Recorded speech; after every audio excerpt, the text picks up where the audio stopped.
এই সুদ খাওয়া একটা মৌলিক অপরাধ, জেনা করা মৌলিক অপরাধ। যতক্ষণ আপনি অপরাধের ভেতরে থাকবেন ইচ্ছা করে, যদি তাওবা করে ফিরে না আসেন আপনার কাছে ঈমান আসবে না। একটা মানুষ যতক্ষণ জেনা করে ততক্ষণ তার কাছে ঈমান থাকে না, থাকে না। ও যতক্ষণ তাওবা করে ফিরে না আসবে তার কাছে ঈমান আসবে না। আর ওই অবস্থায় যদিও মারা যায়, মদ খাচ্ছে ইচ্ছাকৃতভাবে, হেলায় খেলায়, আনন্দ চিত্রে, যতক্ষণ মদ খাবে ততক্ষণ তার কাছে ঈমান থাকবে না, যদি তওবা করেও ফিরে না আসে। আর ওই অবস্থায় যদি মদ খেতে খেতে মারা যায়, ওর ঈমান নসিব হবে না বেঈমান? এই বেঈমান তো ওর জীবনের কোনো কিছু আর কি থাকার কথা, কারণ মৌলিক জিনিস বাদ চলে গেছে। এইটা আল্লাহ বোঝাতে চেয়েছিলেন। আমরা যদি এভাবে আজ কোরআন হাদিস বোঝাতে পারতাম, আমার মনে হয় এই দেশে অনেক কিছু বন্ধ করা সম্ভব হতো। অন্তত বিবেকের তাড়নায় হলেও বন্ধ করতো মানুষ। আমি জেনা করি আবার নামাজও পড়ি, আমি হোটেলে রাত কাটাই আবার তাহাজ্জুদ পড়ি, এ কেমন? কারণ আমার একটা তো মৌলিক জিনিসই বাদ। এ সাত বাদ গেলে কেউ মসজিদ বলবে না। কথা বলেন না কেন? আল্লাহ যেন আমাদেরকে সহজ কথাটা বোঝার তৌফিক দেন। আমি যে বিষয়টা পর্যন্ত এখানে নিয়ে এসেছিলাম, আপনার পরিবারস্থ লোকদের জন্য খরচ করা 1 নম্বরে হিসাব দেওয়া লাগবে না। 2 নম্বরে ইসলাম টিকিয়ে রাখার জন্য যে যুদ্ধ জিহাদের সরঞ্জামাদি লাগে, তার ভেতরে 1 নম্বর এখন যুদ্ধের সরঞ্জামাদির ভেতরে কিসের নাম বললাম? কিতাবের, বইয়ের, ইন্টারনেটের, ফেসবুকের, কম্পিউটারের, এগুলো আপনি কিনবেন। এগুলো কিনতে যে টাকাগুলো খরচ হবে, এই টাকার হিসাব আল্লাহর কাছে দেওয়া লাগবে। সুবহানাল্লাহ। 3 নম্বরে নবীজি বলেন, দিনারুন ইনফাকাহু আলা সাহাবিহি ফি সাবিলিল্লাহ।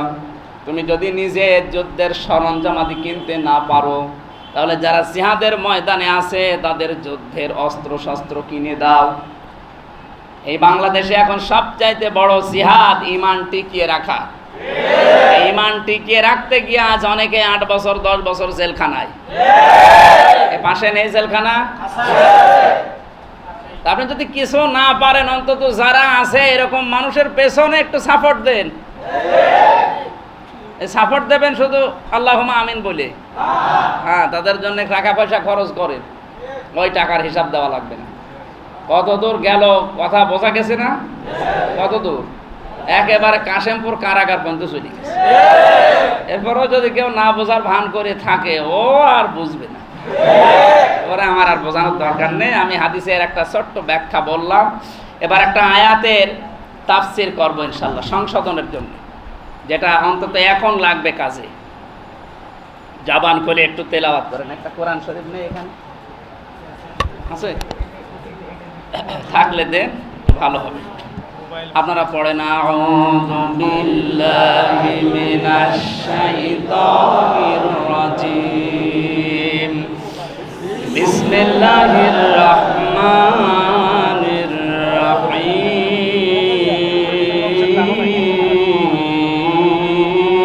আল্লাহু আকবার। ইয়া আইয়ুহাল্লাযীনা আমানু লা তাত্তাখিযু আবাআকুম ওয়া ইখওয়ানাকুম আউলিয়া ইন ইসতাহাব্বুল কুফরা আলাল ঈমান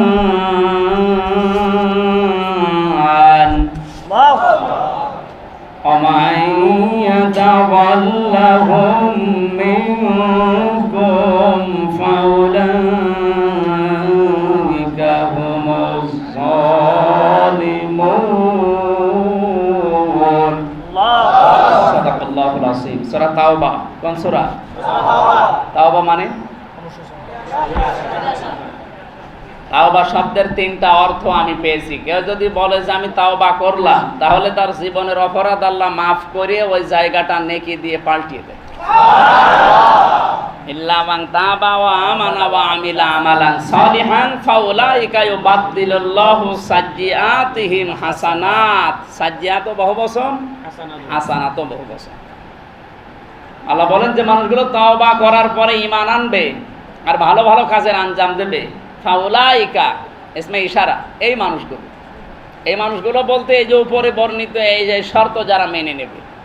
কি করব জানো তাদের জন্য? ইউবাদদিলুল্লাহ বাদদালা ইউবাদদিলু তাবদীলান ফাহুয়া মুবাদদিলুন। এটা মোজারের আলোচনা, বর্তমান ভবিষ্যৎ, প্রেজেন্ট ফিউচার। কোন মানুষ যদি উপরে বর্ণিত এই শর্তগুলো মেনে তাওবা করে, আল্লাহ তাআলা বলেন আমি আল্লাহ তার জীবনের যত অপরাধ পেয়েছি এগুলো পাল্টিয়ে নেকি বানিয়ে দিচ্ছি, দেব। সুবহানাল্লাহ। কিন্তু তাওবাটা তাওবার মতো হওয়া লাগবে। তাওবার এক নাম্বার শর্ত হচ্ছে আপনাকে বলতে হবে যে আমি অপরাধী। আপনাকে বলা লাগবে যে আমি অপরাধী। আজ এইটা বলার মতো মানুষ বাংলাদেশে খুব কম। অন্যায় করার পরে হাতে নাতে ধরা পড়ে, এরপরও স্বীকার করতে চায় না। অথচ আপনি কাবার গিলাফ ধরেছে বলছেন আস্তাগফিরুল্লাহ, এটারই বাটপাড়ি ছাড়া কিছু না। কারণ আমি বাস্তবে তো সব কিছু দেখে এসেছি কাবা শরীফে। সাহাবা ইকরাম ওয়াস-সাবিকুন আল-আউয়ালুন মিনাল মুহাজিরিন ওয়াল আনসার, এই আয়াতের তাফসীর যদি পারেন আলেমরা পড়বেন, দেখবেন সাহাবীদেরকে আল্লাহ কবুল করেছিলেন 8টা কারণে। কয়টা? 8টা। তার এক নম্বরে কারণ হচ্ছে সাহাবীরা মুখ দিয়ে যেটা বলতেন এটা তাদের মনের ভেতরে ছিল। তার মানে তাদের মুখের কথা আর মনের কথা এক। আর আমাদের আজ ইবাদত বন্দেগী কবুল হয় না, তার প্রথম কারণ আমার মুখ দিয়ে যেটা বের হয় ওটা আমার মনের কথা না। আমার মুখের কথার সাথে মনের কথার কোনো মিল নাই। কাবা শরীফ তাওয়াফ করার সময় দেখি এক মুরব্বী এরকম তাওয়াফ করছে আর বলছে আল্লাহ আমার তুলে নাও, আমি মরব। আমি কাছে বলছে ইয়া হাসিউল হজ্জাত আয়না বিলাদুক, মাথা নাড়াচ্ছে, ও তো কিছু বোঝে না, ও তো বাংলাদেশে বাড়ি, ও ছাতা আমি জানি না। আমি বলছি ইয়া হাজিউল হজ্জাত আয়না বিলাদুকা, আপনার দেশ কোথায় সম্মানিত হাজী সাহেব? ও মুখ এরকম এরকম করে বলছে যে আমার বাড়ি বাংলাদেশ। ও তুমি আমার দেশের মাল। কোন জেলায় বাড়ি? হচ্ছে নোয়াখালী, কোম্পানিগঞ্জ, একেবারে জায়গা মতো বাড়ি। বললাম কে দোয়া করেছেন আপনি মরবেন মানে? হ্যাঁ আমার দেশে কিচ্ছু নেই, এখানে কাবা শরীফ আছে, নবীর রওজা আছে, এখানে আমি মরবো। কাবার গিলাফ ধরে কাঁদলে কিন্তু কবুল হয়ে যায়। কি? কাবা শরীফের ভেতরে একটা জায়গা আছে দরজার পাশে মুলতাজাম। নবীজি বলেন এখানে দাঁড়িয়ে কেউ যদি জায়েজ হোক আর যায় কোনো দোয়া করুক, ওটা আনতে আল্লাহ কবুল করি নাই। এমনকি আবু জাহেল পর্যন্ত ওইটা ধরে দোয়া করেছিল বদরের ময়দানে যাওয়ার আগে। বলেছিল কাবার মালিক তুমি আসো, আমি জানি আমি মুহাম্মদের বিরুদ্ধে বদরের ময়দানে যুদ্ধ করার জন্য যাচ্ছি, সত্যের পক্ষে যে আছে তুমি তারে বিজয় দিও। ও দোয়া কবুল হয়েছে, কারণ ও ছিল মিথ্যার উপরে আর নবীজি ছিল সত্যের উপরে। যেহেতু ওই জায়গায় হাত দিয়ে দোয়া করলে দোয়া কবুল করে নেয়। কাবা শরীফ যেদিন ভাঙতে আসে ওই দিন আব্দুল মুত্তালিব নবীর দাদা ওই জায়গায় দাঁড়িয়ে দোয়া করেছিল, কাবার মালিক আমি আর পারলাম না, এই চাবি তোমার হাতে দিয়ে গেলাম, তোমার ঘর তুমি রক্ষা করো। আল্লাহ তার দোয়াও কবুল করেছিলেন। অথচ সে লোকটা মুসলমান না মুশরিক? কথা বলা লাগবে। চিন্তা করলাম এর দোয়া সাথে আবার কবুল হয়ে যায় কিনা। ডাক দিয়ে বললাম মুরব্বী চলেন হোস্টেলে যায়, যেখানে থাকে নিয়ে গেলাম। খাবার দাবার যেগুলো ছিল নাস্তা করাচ্ছি, দেখি বাইরে ঝড় উঠে গিয়েছে, বিশাল ঝড়, মরুভূমির যে ঝড়। বললাম দাদা আপনার দোয়া কবুল হয়ে গেছে, আপনি প্রস্তুতি নিন। কেন? দেখেন কি ঝড় হচ্ছে, যে ঝড় উঠেছে আপনি এখন বাইরে যাবেন আর মরবেন, আপনার দোয়া কবুল, আপনি প্রস্তুতি নিন। আমারে বলছে আমির হামজা এ দোয়া তো আমি এবছরের জন্য করিনি। ওর মুখের কথা আর মনের কথা এক। কিছুক্ষণ আগে কাবার গিলাফ ধরে বলছিল আল্লাহ মরণ চাই, ঝড় দেখে দোয়া পাল্টি ফেলেছে। বলছে আগামীতে যদি আসি তখন। আমি 16 সালে গিয়েছিলাম হজে, 17 সালে আসার পরে জানুয়ারিতে গেলাম ওই নোয়াখালী কোম্পানিগঞ্জে। দেখো ওই মুরব্বী এসে বলছে হুজুর আসসালামু আলাইকুম, কে দাদা মরেননি?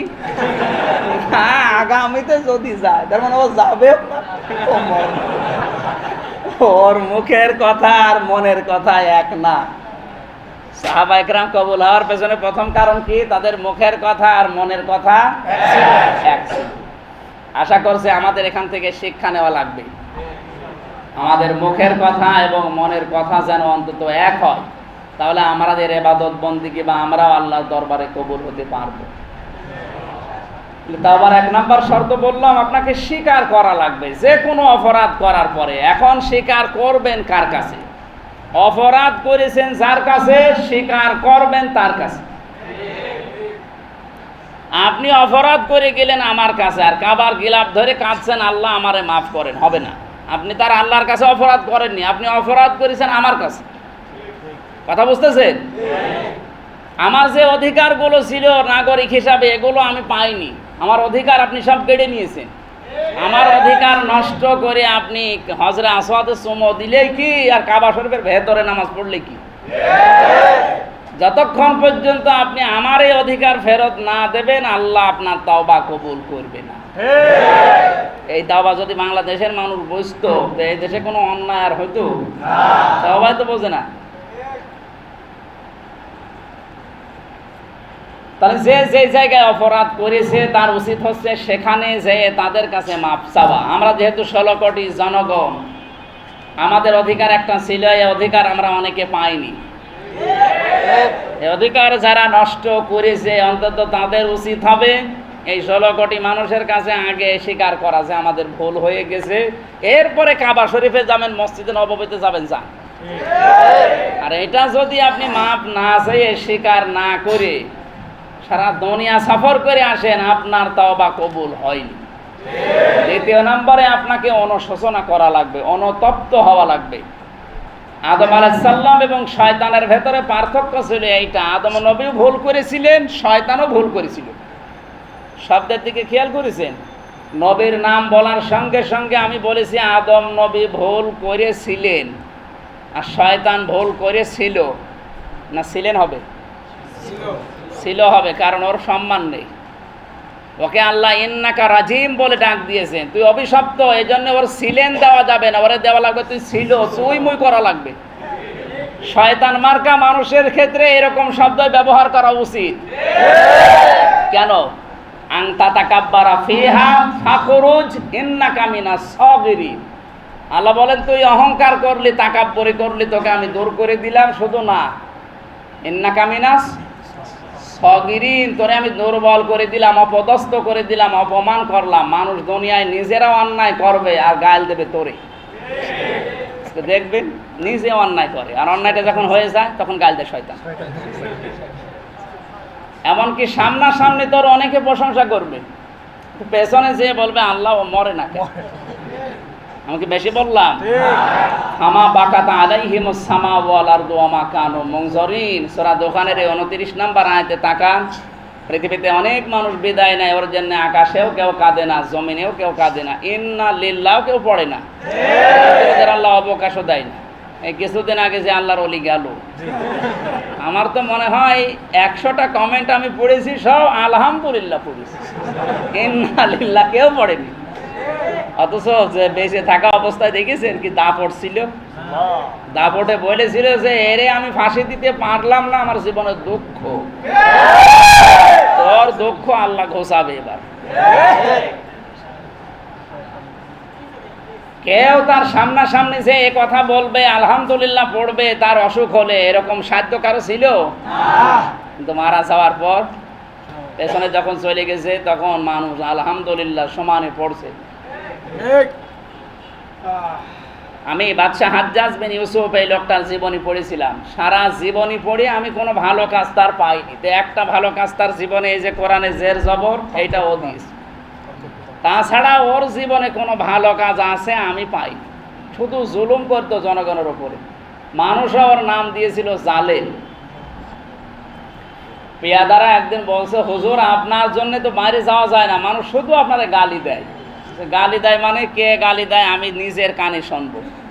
ছদ্মবেশ নিয়ে দাড়ি মাড়ি লাগিয়ে গিয়েছে বাইরে, যে এক গ্রাম্য লোকের সাথে দেখা, বলছে ওই বেটা হাজ্জাজ বিন ইউসুফ লোকটা কেমন? ও জালেম, ও জালেমের বাচ্চা জালেম। যেই 2বার বলেছে ওর মেজাজ গেছে খারাপ। ওই বেটা আমারে চেনো? যে না, যে আমি সেই বাদশাহ। ও চিন্তা করে যে আমার তো মাথা থাকবে না, কায়দা করে বলছে বাদশাহ আপনি আমারে চেনেন? আচ্ছা না, আচ্ছা আমি এই গ্রামের ওই লোক যার মাসে 2 দিন মাথা খারাপ হয়, আজকে তার পয়লা দিন। ও তুই পাগল, যা পাগল বলে ছেড়ে দিস। তাছাড়া ছাড়ার কথা ছিল? সামনাসামনি প্রশংসা করে। পেছনে যে বলে আল্লাহ ও মরে না কে। শয়তানের ক্ষেত্রে এই জন্য আমি ছিল ব্যবহার করলাম, আর আদম নবীর ক্ষেত্রে বলেছিলাম ছিলে। এ কথাটা মনে রাখবেন। সম্মানিত মানুষদের ক্ষেত্রে সম্মান শব্দ দিয়েই আপনাকে করা লাগবে, সম্মান সূচক শব্দ দিয়ে। আর যারা আল্লাহর পক্ষ থেকে অভিশপ্ত পাপিষ্ট, যাদের দেখলেই ছেলেপিলেরা 2 গ্লাস পানি খায়, এইরকম মানুষের ক্ষেত্রে সম্মানজনক শব্দ না। এদের ক্ষেত্রে আরো সম্মান দিলে আমার আল্লাহ রাগ করে। এই জন্য ফাসেকের প্রশংসা করলে আল্লাহ খুশি হয় না, আল্লাহ আরো রেগে যায়। কথা বুঝতেছেন? ফাসেকের প্রশংসা করলে আল্লাহ রাগান্বিত হয়ে যায়। শয়তান 2 নম্বরে বলেছিল, রব্বুল আলামিন আমাকে তুমি রাজিম মারদুদ, এরপরে সাবিরিন বিভিন্ন নাম দিয়ে দুনিয়াতে পাঠিয়ে দিলে। শয়তান আল্লাহর কাছে তাওবা করা তো দূরের কথা, অনুশোচনা দূরের কথা, আফসোস করা দূরের কথা, ও আরো আর্গুমেন্ট পেশ করেছিল। আদম নবীও ভুল করেছিল কয়টা? শয়তান ভুল করেছিল একটা। আদম নবী ভুল করার পরে বলেছে প্রথমে, রব্বানা যালামনা আনফুসানা ওয়া ইল্লাম তাগফির লানা ওয়া তারহামনা লানাকুনান্না মিনাল খাসিরিন। হে আল্লাহ, আমি ভুল করে ফেলেছি, তুমি ছাড়া মাফ করার কেউ নেই, তুমি যদি মাফ না করো আমি ক্ষতিগ্রস্ত হয়ে যাব। আল্লাহ তাআলা তার এই ভুলের স্বীকৃতি দেওয়ার কারণে তাকে মাফ করে দিয়েছে। এমনকি কিয়ামত পর্যন্ত আদম নবীর সন্তান দুনিয়ায় যারা আসবে, ওরাও যদি ভুল করার পরে স্বীকার করে, অনুশোচনা করে, আর জীবনে করব না বলে ফিরে আসে, আল্লাহ তাদেরকেও আদম নবীর মতো মাফ করে দিবে। আর শয়তান প্রথমেই তো আর্গুমেন্ট পেশ করেছে, যুক্তি দেখিয়েছে, আনা খায়রুম মিনহু খলাকতানি মিন নারি ওয়া খলাকতাহু মিন তিন। তুমি আমারে বানিয়েছো আগুন দিয়ে, আর এটা বানিয়েছো মাটি দিয়ে। আগুনের কাজ উপরে ওঠা, মাটির কাজ নিচে যাওয়া। শয়তান বোঝাতে চেয়েছিল যে আমার ভেতরে পাওয়ার আছে, শক্তি আছে, আমি জ্বালিয়ে পুড়িয়ে শেষ করে দিতে পারি, কিন্তু মাটি ওইটা না। শয়তান অহংকার করেছিল ক্ষমতা। কিসের ক্ষমতা? সবাই বলেন ক্ষমতা। তাহলে আজও পৃথিবীতে কেউ যদি ক্ষমতা পেয়ে অহংকার করে, এটা আসলে আর মানুষ থাকে না, এটা কি শয়তান। কোন দিকে ইঙ্গিত দিলাম হয়তো আপনি বুঝে ফেলেছেন নাকি? জানি আপনি বুঝেছেন। তাহলে আপনার 3.5 হাত বডি থাকলে আপনি মানুষ না। আপনার ভেতরে যদি ক্ষমতার তাকাব্বুরি থাকে, চেয়ারের গরম থাকে শয়তানের মতো, তাহলে বুঝবেন আপনি আর মানুষ নেই, শয়তান আপনাকে দখল করে ফেলেছে। এখন যদি এ মাওলানা বাড়িতে যেয়ে বিয়ে করেছেন, বাড়িতে যেয়ে সালাম দেয়, আর ওনার বউ যদি বলে কুকুরের বাচ্চা, আমার ভালো লাগবে না? রাগ হবে না? উনি যদি জ্ঞানী মানুষ হয়, উনি অন্তত প্রথমে কুকুরের বাচ্চা শোনার পরে রাগ করবে না। উনি চিন্তা করবে যে আমার বউ তো একটা সম্ভ্রান্ত ঘরের মেয়ে, আলেমা, জ্ঞানী মানুষ, তো ভদ্র মেয়ে, হঠাৎ করে গালি দিচ্ছে কেন? অবশ্যই ওরা জিনে ধরিস। এরকম মনে হবে না? একবারে তো রাগ হওয়ার কথা না, কারণ 8-10 বছর সংসার অলরেডি করছে, তার ভাবসাব জানে। হঠাৎ শুকুরের বাচ্চা বলে গালি দিলে একবারে রাগ। জ্ঞানী মানুষ হলে করবে না, চিন্তা করবে না, মনে হয় এর কোনো কিছুতে ধরিস।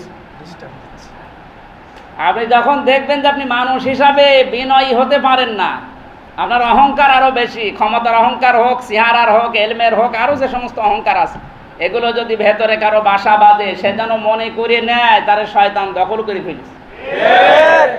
এরকম দখল করা মানুষ তো দেশে এখন নেই। আছে মানে নাম ধরা লাগবে? হ্যাঁ, গাজীপুরেও আছে। আমার ভাইরা, শয়তান আল্লাহর কাছে অনুশোচনা করে নাই, অনুতপ্ত হয় নাই। 3 নম্বরে, এ কাজ আমি আর কোনোদিন করব না, এটা বলে ফিরেও আসে নাই। আদম নবীর ভেতরে শয়তানের ভেতরে পার্থক্য এই একটাই, তিনি অনুশোচনা করার পরে, স্বীকার করার পরে বলেছিলেন, আল্লাহ আমি আর জীবনে কাজ করব না, ফিরে আসলাম। আর শয়তান এই একটাও মানে নাই, ও আরো আর্গুমেন্ট পেশ করেছে।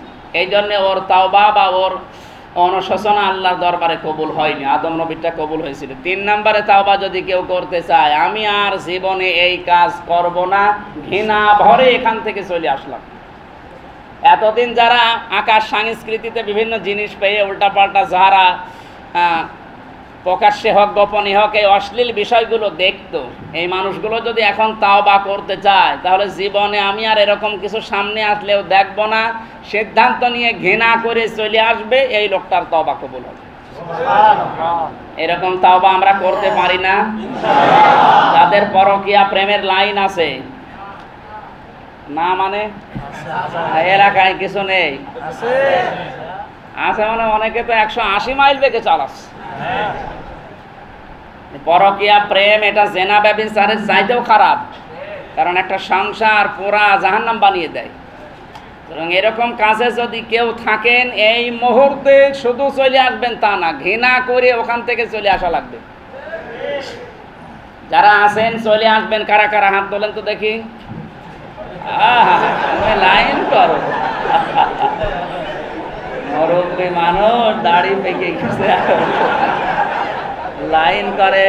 ও যদি লাইন করে দে হুজুর কি করবে? না, আমি ওনারে তো হাত তুলতে বলিনি, যারা ওই কাজ করে তারা হাত তুললে মেনে নিতাম, তো ও হাত তুলিস কোন কারণে? ও যদি এখনো এই বয়সে বেড়া ভাঙে তো ও যুবক বয়সে কি করিস? না, আমি আশা করছি যারা এই কাজে আছেন ছেড়ে দেবেন। তিনটা 6টা শাস্তি আল্লাহ শুধু পরকীয়া প্রেম যারা করে তাদের জন্য নির্ধারিত করে রেখেছে। তিরমিজি শরীফের হাদিস। 1 নম্বরে দুনিয়ার ময়দানে তাদের চেহারার যে উজ্জ্বলতা আল্লাহ নষ্ট করে দেয়, তাদের রিস্কের অভাব আল্লাহ তাদের দুনিয়ায় চাপিয়ে দেয়। কিসের অভাব? রিজিক বলতে আপনি কি বোঝেন? শুধু ওই টাকা পয়সার খাবার দাবার। রিজিকের ব্যাখ্যা 4টা, আমি তাফসির থেকে লিখেছিলাম, বলবো এটা দরকার, এটা মিডিয়ায় যাবে, এটা আমারও দরকার। আপনারা বারবার কথা না শুনে এই বিষয়টা একটু ভালো করে খেয়াল করবেন। রিস্কের যে ব্যাখ্যাটা, রিস্কের যে স্তরগুলো আছে তাফসির থেকে বলছি। 1 নম্বরে সর্বনিম্ন স্তর। সর্বনিম্ন স্তর হচ্ছে টাকা পয়সা অর্থ সম্পদ, এগুলো রিস্কের সর্বনিম্ন স্তর। একটু ভালো করে শোনেন। রিজিক প্রধানত কয় প্রকার বললাম? রিজিকের সর্বনিম্ন স্তর টাকা পয়সা অর্থ সম্পদ, এগুলো। 2 নম্বরে স্তর সর্বোচ্চ স্তর। সর্বোচ্চ স্তর হচ্ছে সুস্থতা। কথা আপনি বুঝতেছেন আমি কি বলতেছি? রিস্কের 2 নম্বর যেটা সর্বোচ্চ স্তর, এটা কি? 3 নম্বরে হচ্ছে সর্বোত্তম স্তর। সর্বোত্তম স্তর হচ্ছে পুণ্যবান স্ত্রী এবং পরিশুদ্ধ নেক সন্তান। এটার একটা রিজিক। এই জন্য মানুষ যখন সন্তান জন্ম দেয় তখন বলে বিসমিল্লাহ আল্লাহুম্মা জানিবিশ শাইতান জান্নিবিশ শাইতান মা রাযাকতানা। রাযাকতানা মানে কি? আমারে রিজিক দাও। তা কি রিজিক এখানে? কি এখানে যে রিজিক, এই রিজিকের নাম কি? এই সন্তান হওয়া লাগবে এরশাদ শিকদারের মতো নাকি ওসি প্রদীপের মতো? কার? হ্যাঁ, ওই বলে আমি মায়ের খা। সর্বোত্তম স্তর হচ্ছে পুণ্যবান স্ত্রী এবং পরিশুদ্ধ নেক সন্তান। 4 নম্বরে পরিপূর্ণ স্তর। শব্দগুলো খেয়াল করেছেন কত উন্নত? সর্বনিম্ন, সর্বোচ্চ, সর্বোত্তম এবং পরিপূর্ণ স্তর। পরিপূর্ণ স্তর কি? মহান আল্লাহ রাব্বুল আলামিনের সন্তুষ্টি এবং রেজামন্দি, এটা হচ্ছে পরিপূর্ণ স্তর। তাহলে রিজিক বলতে শুধুমাত্র খাবার দাবার টাকা পয়সা রুটি ভাত না। রিজিক বলতে যেগুলো বোঝালাম এগুলো যদি আপনার জীবনে আল্লাহ দেয়, বুঝবেন আপনার মিম্মা রাযাকনাহুম ইউনফিকুন, আল্লাহ কোরআনে দেয়নি? নাফাক মানে কি? নাফাক শব্দের শাব্দিক অর্থ হচ্ছে সুড়ঙ্গ পথ। সুড়ঙ্গ পথের কি সিস্টেম? কি এক মুখ দিয়ে দিলে আর এক মুখ দিয়ে পাওয়া যায়। দুনিয়াতে এই যে 4 প্রকার রিজিকের ব্যাখ্যা বললাম, এটা যাদেরকে আল্লাহ দিয়েছেন, 1 নম্বরে হচ্ছে কি? টাকা পয়সা অর্থ সম্পদ যাই বলেন। এরপরে 2 নম্বরে সুস্থতা, 3 নম্বরে নেককার স্ত্রী আর পরিশুদ্ধ সন্তান, 4 নম্বরে আল্লাহর সন্তুষ্টি।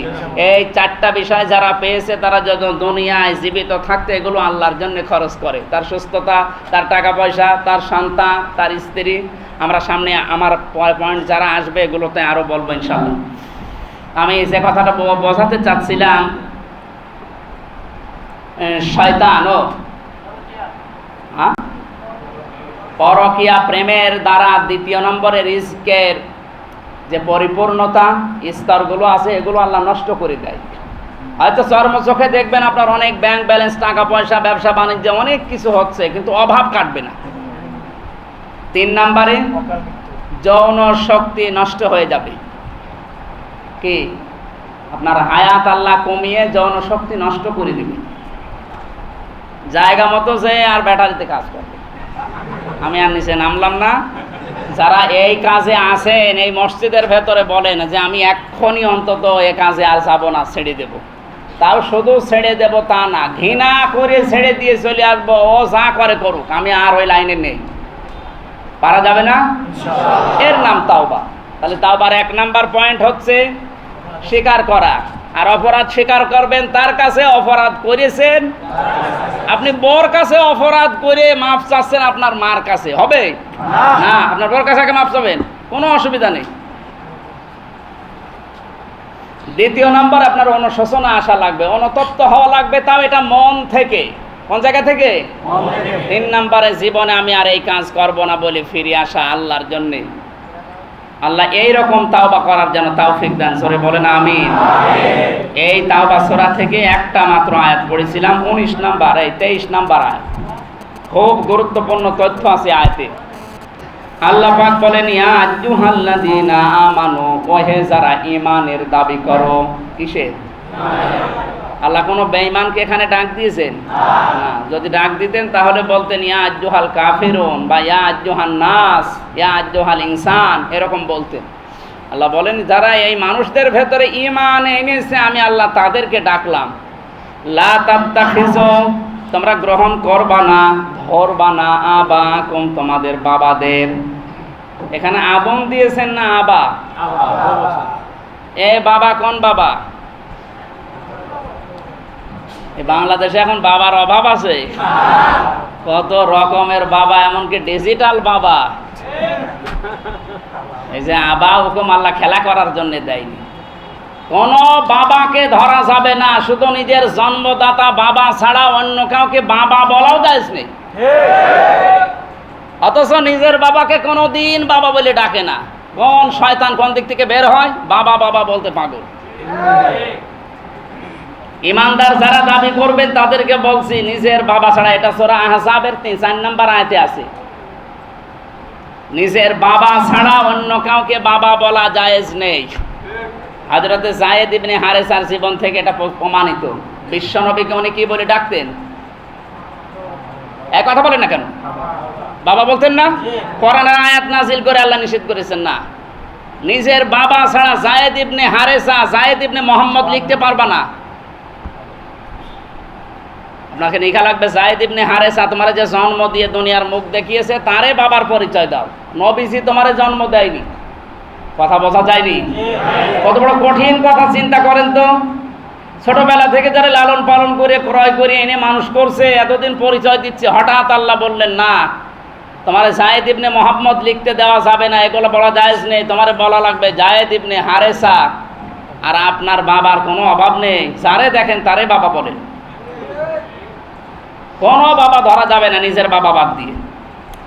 এরপরে আল্লাহ পাক দিয়েছেন ওয়া ইখওয়ানাকুম, তোমাদের ভাই। এই ভাই মানে শুধু নিজের আপন ভাই না, এটা দলীয় ভাই হতে পারে। কথা বুঝতেছে? জাতিগত যে ভাইগুলো আছে এ ভাইও এর ভেতরে শামিল। আউলিয়া, অলির বহু বচন আউলিয়া। অলি মানে আটরসের অলি, দেওয়ানবাগের অলি। অলি আমরা অনেকে বুঝি না। অলি হওয়ার জন্য শর্ত হচ্ছে 3টা। আমি কথা খুব আস্তে আস্তে বলছি, শোনেন। অলি যদি কেউ দাবি করে তার 3টা শর্ত মানা লাগবে। কয়টা? 3টা। কোথায় পাবেন এটা? সূরা ইউনূসের 62, 63 নাম্বার আয়াতে আছে। 11 নাম্বার পারা 15 নম্বর পৃষ্ঠার 1ম নাম্বার লাইনে আছে, আলা ইন্না আউলিয়া আল্লাহি লা খাউফুন আলাইহিম ওয়া লা হুম ইয়াহজানুন। আল্লাহ বলেন সাবধান, আমার ওলিদের কোনো ভয় নেই, চিন্তা নেই। এখন ওলি কারা? এই আয়াতের পরবর্তীতে আল্লাহ জবাব দিচ্ছেন, আল্লাযীনা আমানু ওয়া কানু ইয়াত্তাকুন, যাদের ভেতরে ঈমান আছে আর যারা আমি আল্লাহকে ভয় করে চলে। এখন ঈমান আছে কাদের ভেতরে? আমি গত কয়েকদিন আগে, মনে হয় 5-7 দিন আগে এসেছিলাম ওই যে আশুলিয়ার কোন জায়গায়, হেমায়েতপুরে। ওখানে ঈমানের পরিচয় দিয়েছিলাম যে আপনার যে ঈমান আছে আপনি টের পাবেন কি করে। নবীজি বলেন, ইদা সাররাতকা হাসানাতুকা ওয়া সাআতকা সাজ্জিয়াতুকা ফাহুয়া মুমিন। সাহাবী হযরত আবু হুরায়রা বললেন, হে নবী, আমার যে ঈমান আছে আমি টের পাবো কি করে? নবীজি বললেন, যখন তোমার ভালো কাজগুলো তখন তোমাকে আনন্দ দেবে, আর অন্যায় কাজ তোমাকে কষ্ট দেবে, বুঝবে যে তোমার ঈমান আছে। সুবহানাল্লাহ। এটা আজ আমাদের ভেতরে নেই। নিজের দলের লোক যা করে করুক, সব ভালো। অন্য দলের লোক যদি পান থেকে চুন খসে, কালো। আপনি 14 বার হজ করতে পারেন, কিন্তু আপনার ঈমান নেই। কথাটা যে কত বড় কথা আপনি এখনো টের পাননি। তাই টের পেয়েছেন? আপনার ঈমান আছে কিনা এটা আপনি বুঝবেন কি করে? যখন ভালো কাজগুলো আপনাকে আনন্দ দেবে। এই যে এইটা কি কাজ? এ কোরআন মানুষ শুনবে, পরিবর্তন হবে। এর চাইতে ভালো কাজ অন্তত নফল কাজের ভেতরে আর নেই। আফদালুল ইবাদাতি তিলাওয়াতুল কোরআন, এর চাইতে উত্তম কাজ আল্লাহর কাছে আর। কিন্তু এই কাজ কি এলাকায় সবার কাছে ভালো লাগে? না। অনেকে এটা বন্ধ করার জন্য পেছন দরজা দিয়ে চেষ্টাও করেছি, অথচ সে নামাজও পড়ে, হজও করে এসেছে, বড় বড় দাড়ি, সব সময় জিকির করে, কিন্তু তার কি নেই? সবাই বলা লাগবে কি নেই? ভালো কাজ যাদেরকে আনন্দ দেয় আর অন্যায় কাজ যাদেরকে কষ্ট দেয়, নবীজি বলেন ফাহুয়া মুমিন, তখন বুঝবে যে তোমার ভেতরে ঈমান আছে। তাহলে ওলি হওয়ার জন্য আমি শর্ত দিয়েছিলাম, ওলি যদি কেউ দাবি করে, নবীজি আরেক হাদিসে জানিয়েছেন, আল কাসিবু হাবিবুল্লাহ, যারা কাজ করে খায় এরা আল্লাহর বন্ধু, এরা আল্লাহর ওলি। আজ অনেকে ধারণা করে আছে এই যে দেওয়ান বাগি যে লোকটা বসে আছে, রাজার বাগি যে লোকটা আছে, কুতুব বাগে, আটরশি, চরমোনাই, এ মনে হয় আল্লাহর ওলি। কে বলেছে আপনাকে? আল্লাহর ওলি তো ওই লোকটা যে লোকটা কাজ করে খায়, মাথার ঘাম পায়ে ফেলে যে লোকটা উপার্জন করে, এই লোকটার চাইতে আল্লাহর ওলি পৃথিবীতে আর কেউ নেই।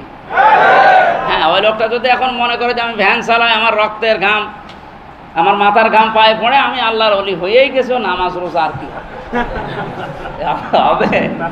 না, এটা মাস্ট বি ফরজ, এগুলো আদায় করাই লাগবে। কিন্তু আল্লাহর ওলি হচ্ছে যে লোকটা কাজ করে খায়। আশা করছি আপনি ব্যাখ্যা বুঝেছেন যে কারা ওলি। এই ধারণা করে আর কোন ভুল জায়গায় যাবেন না।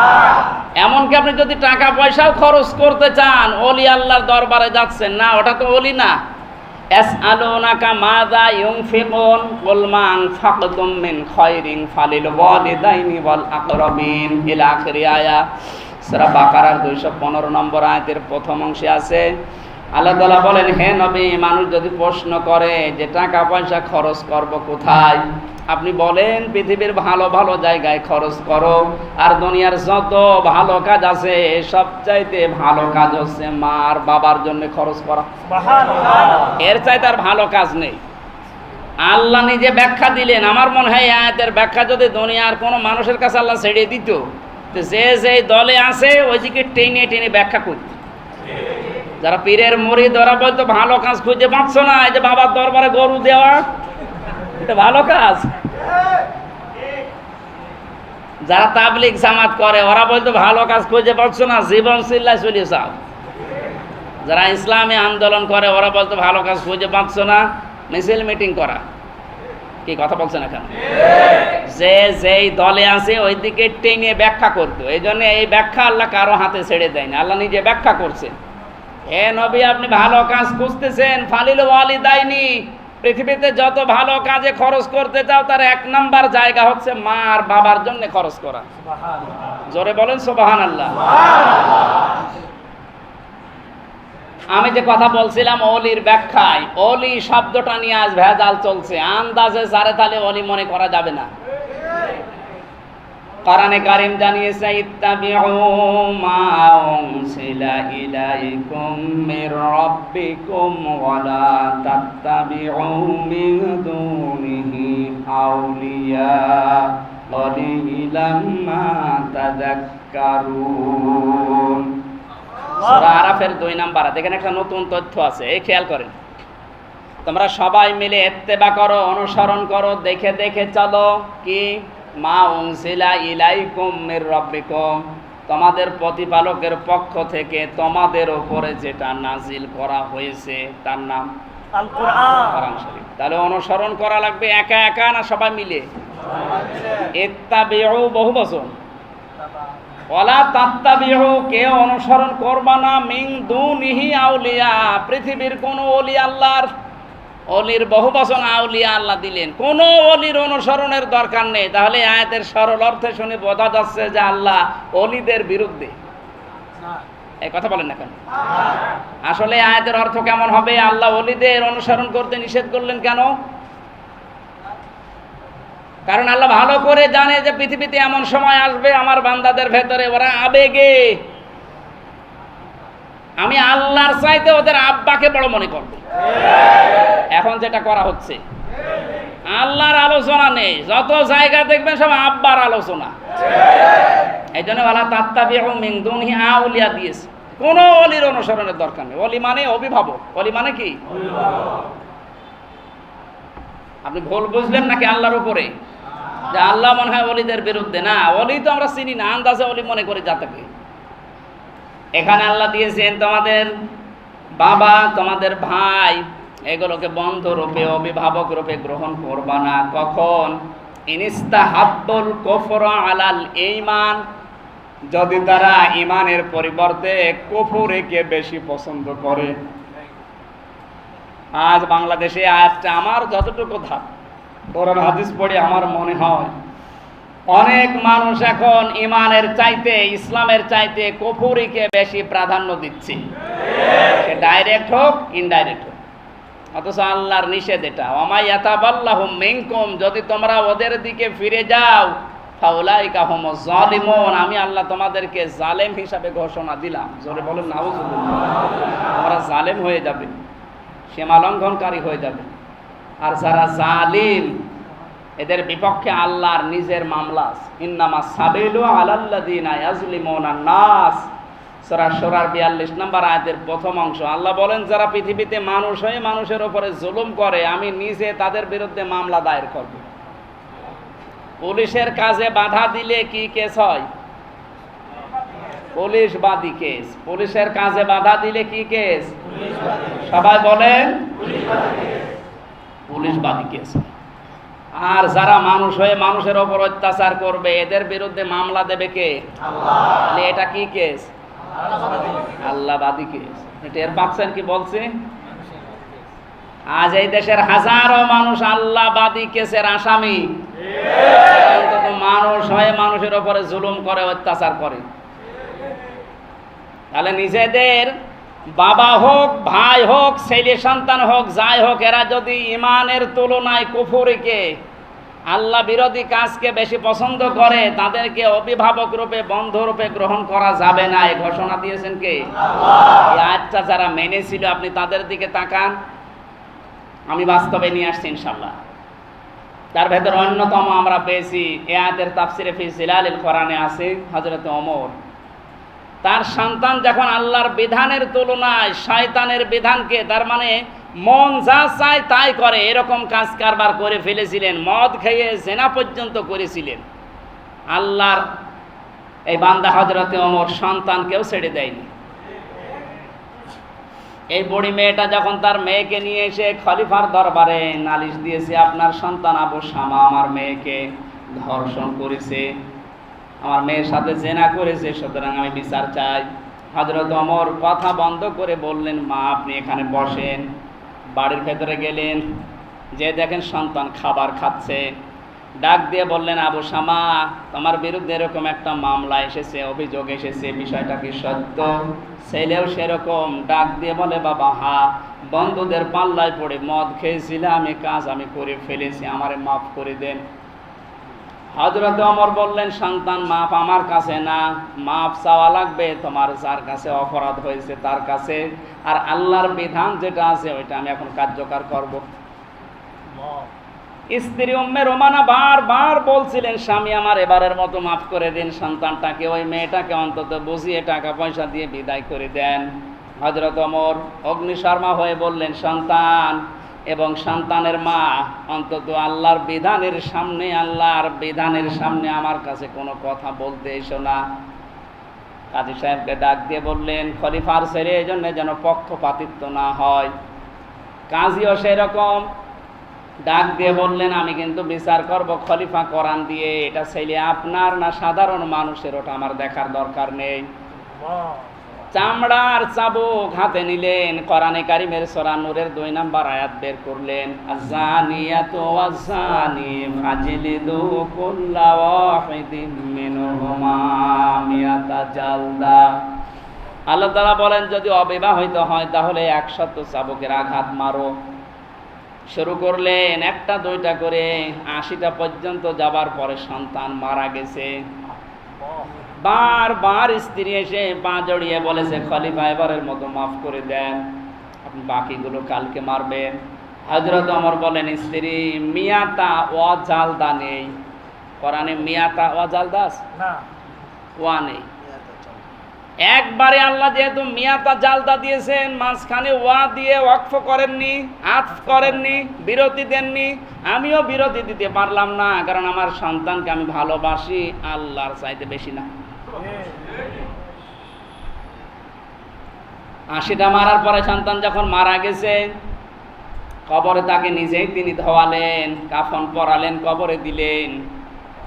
কাজী সাহেবের হাত থেকে বেতটা হাতে নিলেন, ডাক দিয়ে বললেন, কাজী আর বাকি আছে কয়টা? বলে এখনো 20টা। আল্লাহর বিধান ছিল মিয়াতা জালদা, 100টা মারা লাগবে, ওটা 80টা খেয়ে মারা গেছে, বাকি 20টা খাবে কে?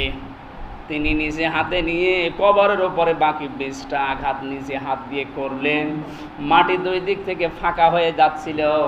হযরত ওমর চোখের পানি ফেলে দিয়ে বললেন, বাবা আমার উপরে রাগ করবা না, আমি আল্লাহর বিধান দুনিয়াতে কায়েম করে দিলাম, অন্তত কিয়ামতে এই বিচার আল্লাহ ডবল করে আর করবে না। এখান থেকে আমরা যেটা পাই, আমাদের যিনি দায়িত্বে আছে, আমাদের জননী প্রধানমন্ত্রী শেখ হাসিনা, আহ্বান জানাবো এই আয়াত থেকে, হযরত ওমরের জীবন থেকে। তিনিও কিন্তু আমাদের এখন অভিভাবক। আমরা যারা এদেশে 16 কোটি জনগণ আছি, আমরা সবাই তার সন্তান তুল্য। এই সন্তানরা যদি এরকম কোনো ভুল করে থাকে, ঈমানের পরিবর্তে কুফরিকে প্রাধান্য দেয় বেশি, বাবা হিসাবে, মা হিসাবে, দায়িত্বশীল হিসাবে আমাদেরকেও জাহান্নাম থেকে চিরদিনের জন্য বাঁচিয়ে দেওয়ার জন্য এই হুকুমটা অন্তত কার্যকর করা দরকার। এমসি কলেজের এই 6 জনকে, বেগমগঞ্জের এই দেলাওয়ার সহ তার সাঙ্গপাঙ্গ যারা আছে, এরাও যেহেতু আমাদের সন্তান, এদেরকে যদি হযরত ওমরের মতো এই মন নিয়ে তিনিও বিচার করতেন যে 80টা মারার পরে যদি মরে যায়, আরো 20টা মেরে দুনিয়ার বিচার শেষ করে দেব, অন্তত কিয়ামতের জন্য এই বিচার আর না ওঠে, তাহলে এই বাংলাদেশ থেকে 1 নম্বরে জেনা কিয়ামত পর্যন্ত বন্ধ হয়ে যেত। তো প্রকাশ্য জেনা যেগুলো, আমাদের দায়িত্বে যিনি আছেন, আমরা তার কাছে এই আহ্বান জানাতে পারি কিনা? পারি। কথার অর্থ বুঝতেছেন? আল্লাহ বলেন, ওয়ালা তাখুজকুম বিহিমা রাফাতুন ফি দীনিল্লাহি ইন কুনতুম তুমিনুনা বিল্লাহি ওয়াল ইয়াউমিল আখির। যদি আল্লাহর কিয়ামতে বিশ্বাস করে থাকো, তাহলে এই আইন কার্যকর করতে গিয়ে যেন তোমার মনের ভেতরে কোনো দয়ার উদ্রেক না হয়। নিজের ছেলে, নিজের দলের লোক, নিজের মেয়ে এই বলে যেন কোনো দয়া না আসে, কারণ তোমার চাইতে আমি আল্লাহ ওরে ভালোবাসি আরো বেশি। আমি ভালোবেসে আমার বান্দাদেরকে শান্ত রাখার জন্য যদি এই আইনের ওপরে দিতে পারি, তো তোমার কি হয়েছে? এই আইনটা তুমি কার্যকর করবে ঘরের ভেতরে, এজলাসে, কোনো জায়গায় গোপনে হবে না। ওয়ালিয়াশহাদ আযাবাহুমা তাইফাতুম মিনাল মুমিনিন। জনসম্মুখে মুমিনদের একটা দলের সামনে, বাইতুল মুকাররমের সামনে টিভির পর্দা খাটিয়ে বিচার করা লাগবে।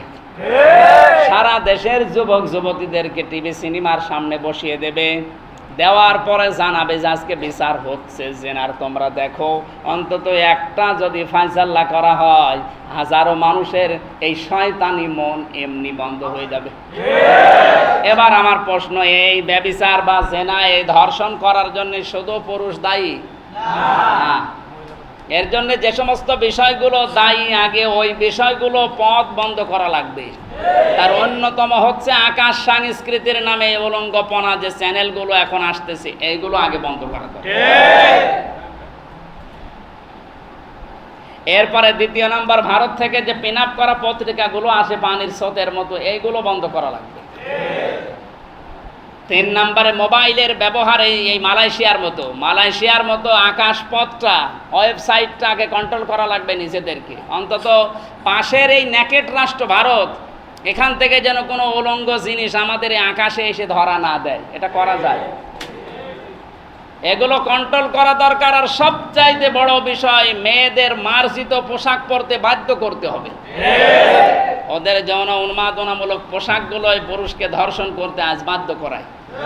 এমন এমন পোশাক পরে বুড়ো মানুষ যুবক হয়ে যায়।